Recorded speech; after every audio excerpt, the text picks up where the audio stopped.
গাছে দেওয়া আমগুলি কোনো বড় হয় না, এখানে ভিটামিন নাই মানে আমের মধ্যে। হ্যাঁ হ্যাঁ, এই গেছে একটা আম হয়েছে না, পাতা হয়ে গেছে গা নতুন।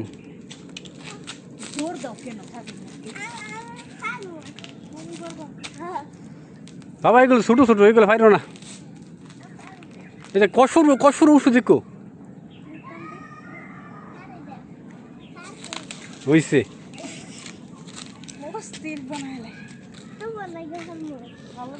ছাদের মধ্যে দেখো আম গাছে পাতাটা হই রে একবার ইয়ে হয়ে গেছে।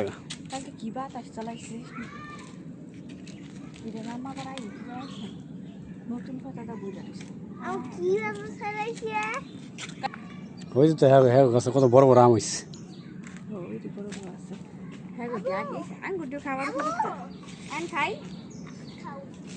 আরে তো খাইছো কষা আম খাই কেমন? ও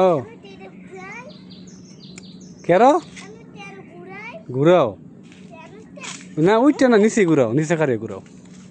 আরে কষা আমকে এটা কি খায়? ও সেই বলে করা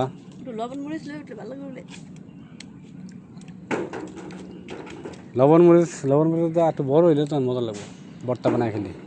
এই কড়াটার মধ্যে একটা আমের কড়া করে একটা গ্রান আছে, ঈদের এক স্বাদ। আবার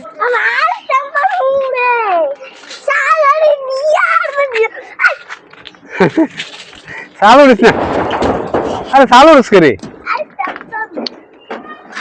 সালে না দেখো আমবার একবারে মারিত যাবি গা, একবারে মারিত নিচে নাম এনাইলে ভরে দেব গা, যাবে গা না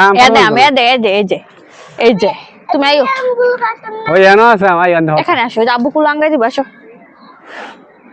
এই জায়গায় করো আম পারতা। ওই তুমি যাও না কই বকরা কাডল ইয়া নারকেল টাকলে পর দুধ দেখাইবে। আরে না তোমার তুমি সোসা, আমি সোজা না, আমাতে সোজা বাংলাদেশে আছে সারে মানে এই নতুন আম খাইয়া উদ্বোধন করতেছে। তোমার দিছি, তোমারটা চুক্ত লাগে না, কত সুন্দর। এই যে করা আমের স্বাদই আলাদা, আবার যখন বড়া বানবো তখন এটা আলাদা স্বাদ, পাকবো গলবো তখন আলাদা স্বাদ। সব তানে স্বাদ নেওয়া লাগবো জীবনে বাচ্চা থাকতে।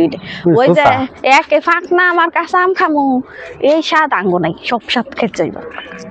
সোসা গিরি করো, এইটা আম খাওয়া বড় হয়েছে, এটা খাওয়ান দেব, এটা দিয়ে দিন ভর্তা বানাইছে। ডবে গুলো কাকা পাইরা টক আছে, আঙ্গু আছে, সব আম টক। কেন উঠবে না? কেন উঠতা? উঠার জায়গা কেন উঠে বুঝবো আর জায়গা এটা এটা ঠিক আছে, দোলনা একটা বানাই দিতে।